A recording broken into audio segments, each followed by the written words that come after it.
Guys, good morning. Welcome back to Goyal family food and vlog. Guys, अभी समय है सुबह का और जैसा कि आपने थंबनेल में देख ही लिया होगा कि आज का व्लॉग बहुत ज़्यादा इंटरेस्टिंग होने वाला है। रोज की तरह मैं तो सुबह ही उठ गई थी। हस्बैंड गए हैं किसी काम से, मैंने उनको ब्रेकफास्ट करा दिया है, मैंने भी कर लिया है, मैं नहा भी ली हूँ। बेटा थोड़ा लेट उठा था तो उसके लिए इस वक्त मैं ब्रेकफास्ट रेडी कर रही हूँ। जो लोग मेरा व्लॉग देखते हैं वह सब जानते हैं कि मैं अक्सर अपने घर की दिनचर्या दिखाती हूँ, कुछ कुकिंग करके दिखाती हूँ, यही सब यानी morning to evening routine, evening to night. लेकिन आज मैं ये दिखाने वाली हूँ जो मैं अक्सर नहीं दिखाती कि मेरा बेटा मेरी कितनी हेल्प करता है। तो चलिए, फ़िलहाल मैंने उसको ब्रेकफास्ट दे दिया है और अभी बेटे के लिए मैं बना रही हूँ मैंगो शेक। बेटे के लिए क्या, 2 ग्लास बनाऊँगी, एक अपने लिए एक बेटे के लिए।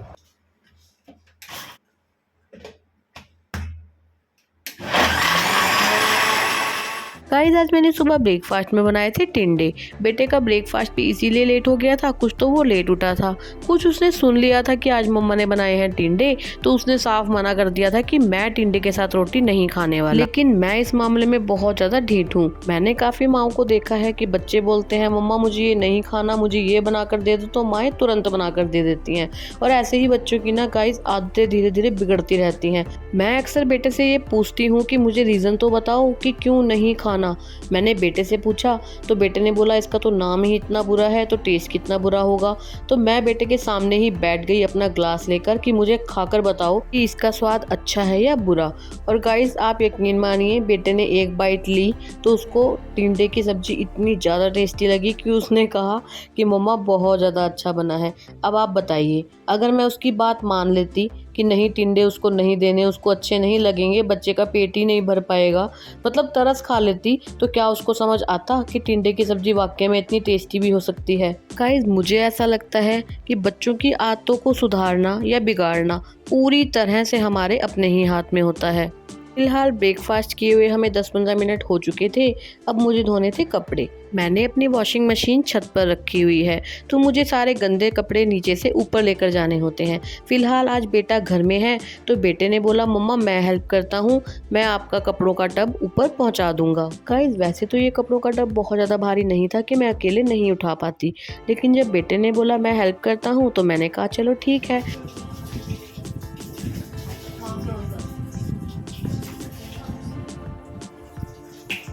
गाइस, फिलहाल कपड़े तो ऊपर आ गए हैं। अब मैं एक तरफ लगा दूंगी मशीन। अब फटाफट मैं कपड़े छांट दूंगी। सभी ऐसा ही करते होंगे शायद कि वाइट कपड़े पहले डालते हैं, तो कपड़े छांट कर मैं वाइट कपड़े पहला बैच मशीन में डाल दूंगी, ताकि जितनी देर में पहला बैच यानी मशीन में एक गेड़ा आएगा तब तक मैं अपना और काम कर लूंगी। मशीन में कपड़े डाल दिए हैं, अब आ गए हैं हम दूसरे रूम में। आज हमें इस रूम की सफाई करनी है, इस कॉर्नर को साफ करना है जो सामने दिख रहा है। कुछ दिन पहले हस्बैंड प्याज लेकर आए थे। मैंने हस्बैंड को बोला था कि आप ऊपर रूम में कॉर्नर में डाल दो, लेकिन हस्बैंड ने दूसरे रूम में डाल दिए। इस रूम को हम यूज करते हैं और इसमें अब आजकल मैं कपड़े भी धो रही हूँ, तो यहाँ पर प्याज गीले होने का डर रहता है। यहाँ पर साफ सफाई नहीं थी तो हस्बैंड ने उसी कमरे में प्याजों को फैला दिया।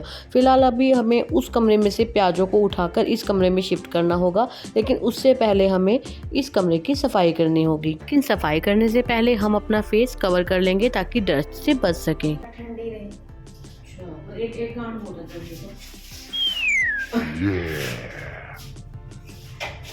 बोल नहीं सकता था, मुझे कुछ नहीं दिख रहा है माँ।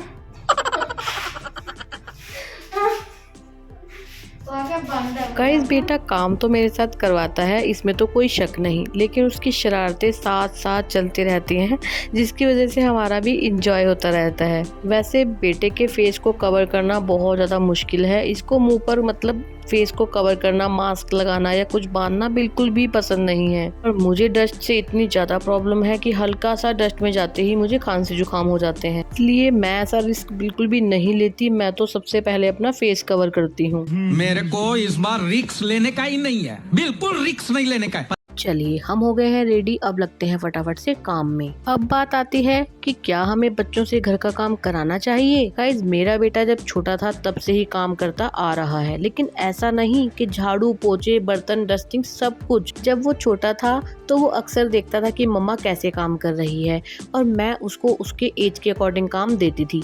जैसे कि जाओ एक ग्लास है तो वो बर्तन मतलब कोई छोटा मोटा बर्तन जाओ किचन की सिंक में रख कर आओ, अपनी चप्पलों को तरीके से साइड में रखो या अपने टॉयज को उठाकर जगह पर रखो, ऐसे छोटे छोटे काम। अब मेरा बेटा 11 साल का है और अब उसे खुद ही ये बात पता है कि मुझे किस काम को किस तरीके से करना है। गाइस अभी समय ऐसा है कि सभी जानते हैं कि बच्चों को कुछ समय के बाद तो घर से बाहर निकलना ही है, चाहे पढ़ाई के लिए हॉस्टल्स या फिर जॉब के लिए बाहर या किसी और चीज़ के लिए। और उन बच्चों को बहुत ज़्यादा दिक्कत आती है जिन बच्चों को बहुत ज़्यादा तौर तरीके से पाला जाता है, यानी बहुत ज़्यादा पैम्पर्ड होते हैं जो बच्चे। और उन बच्चों को कभी बहुत ज़्यादा दिक्कत नहीं आती जिन्होंने सभी परिस्थितियों का सामना किया होता है। अगर हम बच्चों को बहुत पैम्पर्ड तरीके से पालेंगे गाइस तो कभी भी वो किसी परिस्थिति का सामना करने से डरेंगे। आप हमेशा उनको उनके तरीके से काम करने दीजिए और कभी भी उनसे ये इच्छा मत रखिए कि वो बड़ों की तरह काम कैसे नहीं कर पा रहे। उनको जैसा भी आता है करने दीजिए। किसी भी काम को वो जितनी बार करेंगे उतनी बार सीखेंगे। और गाइस अक्सर मेरे मम्मी पापा कहा करते हैं कि बच्चे जो हैं वो है कच्ची मिट्टी और माता पिता है कुम्हार। जैसे कुम्हार कच्ची मिट्टी को मतलब किसी भी शेप में ढाल देता है, किसी भी तरह का बर्तन बना देता है, तो वैसे ही माता पिता है और बच्चे कच्ची मिट्टी हैं। जिस तरह से चाहते हैं उस तरह से बच्चों को ढाल सकते हैं। ऐसे ही मैं अपने बेटे को कभी भी मना नहीं करती, हाँ सिखाती हूँ कि बेटे इस काम को ऐसे करना ठीक रहेगा, लेकिन फिर भी मैं उसके काम को अप्रिशिएट करती हूँ, उसको बड़ा सा थैंक यू करती हूँ और जिससे उसको बहुत ज़्यादा खुशी मिलती है और काम तो वो सीखता ही है। ऐसा नहीं है कि उसकी पढ़ाई में रुकावट आती है, जब भी उसका खुद मन करता है तो वो तभी मैं उससे कोई काम कराना पसंद करती हूँ। उसकी छुट्टियां चल रही हैं तो गाइज अब वो क्या करे, या तो दिन भर टीवी देखेगा यानी स्क्रीन टाइम उसका बढ़ जाएगा। उससे ज़्यादा बेहतर है कि हम उसको ये चीज़ें सिखाएं ताकि उसको आगे आने वाले समय में कोई भी दिक्कत का सामना न करना पड़े।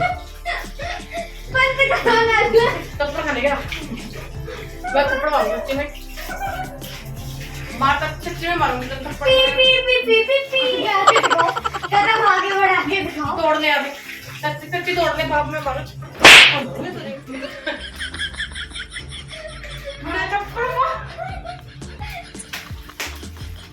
मजा आ रहा है।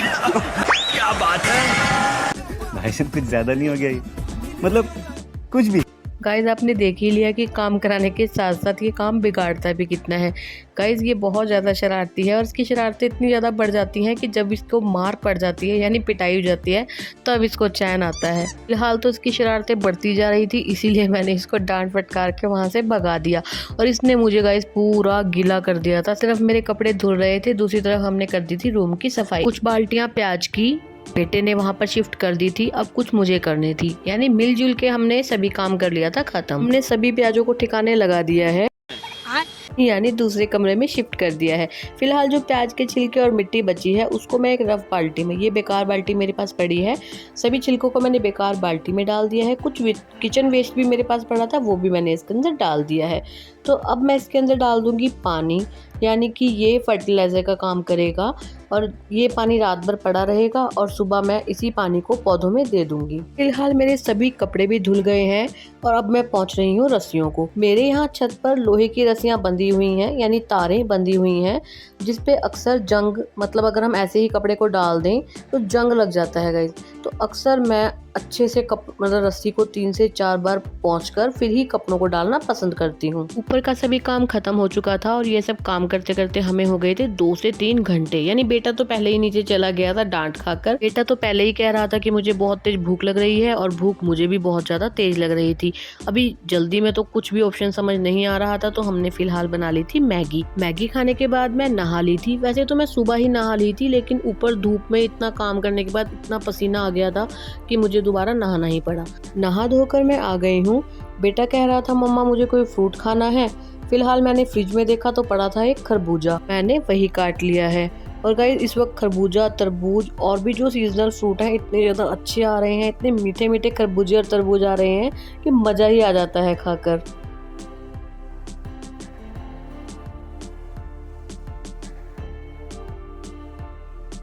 फिलहाल खरबूजा मैंने काट लिया है। मैं बेटे को कह रही थी यहीं पर बैठ के खा लो, लेकिन बेटे ने कहा नहीं मम्मा मुझे टीवी भी देखना है।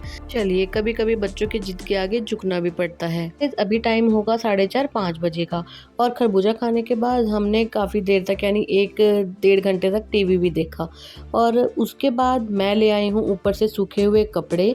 मैं अभी साथ साथ वेट कर रही थी हस्बैंड का, क्योंकि हस्बैंड ने बोला था 5 से 6 बजे के करीब मैं आ जाऊँगा, लेकिन अभी तक भी हस्बैंड नहीं आए थे। लेडीज़ का काम तो कभी ख़त्म होता ही नहीं है। मैंने कहा चलो कोई बात नहीं, जब तक हस्बैंड आएंगे तब तक मैं ऊपर से कपड़े उतार लाती हूँ और उनको तय कर लेती हूँ। वैसे तो इस वक्त मेरा कपड़े तय लगाने का बिल्कुल भी मन नहीं था, लेकिन ये तो पता ही है कि अभी करें चाहे कल यानी किसी भी समय करें, करना तो हमें ही है। इसीलिए बस ये मानकर मैं काम को कर ही लेती हूँ। फिलहाल तो मैं एक गिलास पानी का लेकर आ गई हूँ, क्योंकि गाइस जब मैंने खरबूजा खाया था मुझे तभी बहुत ज़्यादा तेज़ प्यास लग रही थी, लेकिन बस ध्यान ही नहीं रहा, मैंने खरबूजा खा लिया। तो मतलब इस चीज़ का तो आजकल बहुत ज़्यादा ध्यान देना पड़ता है कि फ्रूट्स के ऊपर से एकदम पानी न पिया जाए। खास तौर से तो बच्चों को बताइए कि फ्रूट्स के ऊपर पानी पीना बिल्कुल भी सही नहीं है। फिलहाल तो अभी हस्बैंड का फ़ोन आया था कि आप लोग तैयार रहिए, मैं रास्ते में ही हूँ। लेकिन चलो फिलहाल जब तक हस्बैंड आएंगे, नहाएंगे धोएंगे, कपड़े चेंज करेंगे, काफ़ी टाइम लग जाएगा। तब तक मैं जो भी कपड़े हैं मतलब जितने भी तय हो सकते हैं उतने तय कर ही लेती हूँ।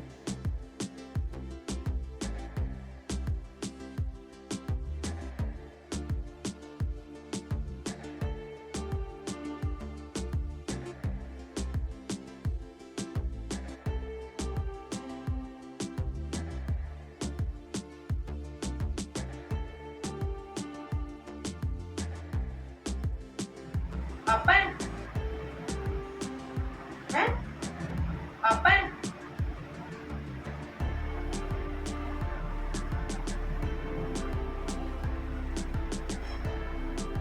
फिलहाल हस्बैंड घर आ गए हैं और अभी तो मेरे आधे भी कपड़े तय नहीं हुए हैं। चलिए खैर ये काम तो बाद में भी हो जाएगा। फिलहाल आज हमें जाना है बाहर, यानी हस्बैंड ने बोला था चलो आज मैं जल्दी आ जाऊंगा तो बाहर कुछ खा पी कर आएंगे। फिलहाल मैंने कपड़े तो बदल ही रखे हैं, बस मुझे थोड़ा तैयार होना है। जितनी देर में हस्बैंड नहा धोकर तैयार होंगे उतनी देर में मैं भी तैयार हो जाऊंगी और बेटे को भी कर दूंगी। फाइनली सब रेडी हो गए हैं और निकल पड़े हैं हम घर से। गाइस कुछ भी कहिए, हमारे यहाँ के रास्ते बहुत ज़्यादा सुंदर हैं और रास्ते में पड़ने वाला श्री नाडा साहिब गुरुद्वारा तो हमारा दिल ही जीत लेता है। हम बहुत भाग्यशाली हैं गाइस कि लोग दूर दूर से आते हैं यहाँ दर्शन करने, लेकिन हमारे रास्ते में पड़ता है तो हम आते जाते रोज़ दर्शन करते हैं। फिलहाल हम आ गए हैं अपनी डेस्टिनेशन पर और गाइस हम ऐसी जगह पर आए हैं आज जहाँ पर south Indian, Chinese, chaaps, rolls सब कुछ मिल जाता है। गाइस अक्सर आपने मेरे व्लॉग्स में देखा होगा हम जाते हैं लंच के लिए या डिनर के लिए, यानी ये सब चीज़ें हम कम ही खाते हैं, लेकिन आज हम स्पेशल यही सब चीज़ें खाने आए हैं।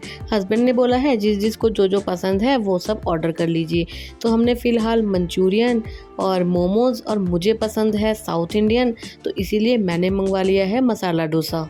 फ़िलहाल जो भी हमने मंगवाया है हम करते हैं इंजॉय, फिर आगे देखते हैं होता क्या है। जो भी हमने ऑर्डर किया था वो सब हमने एंजॉय कर लिया है। फिलहाल अब हम आए हैं यहाँ की फेमस स्वीट शॉप पर कुछ मीठा खाने के लिए। गाइस लेकिन ये सिर्फ स्वीट शॉप नहीं है, यहाँ पर जो भी आप मुंह से निकालेंगे खाने के लिए वो सब कुछ मिल जाता है।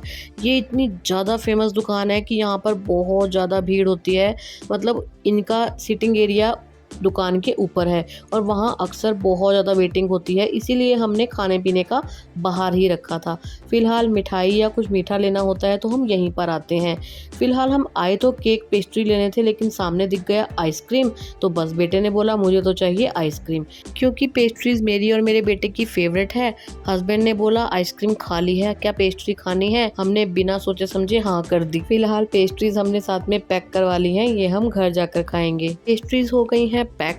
फिलहाल हम चल दिए थे घर वापसी। चलिए गाइज मैं अपने व्लॉग का करती हूँ एंड प्लीज़ मुझे कमेंट करके ज़रूर बताइएगा कि आपको मेरा ये व्लॉग कैसा लगा।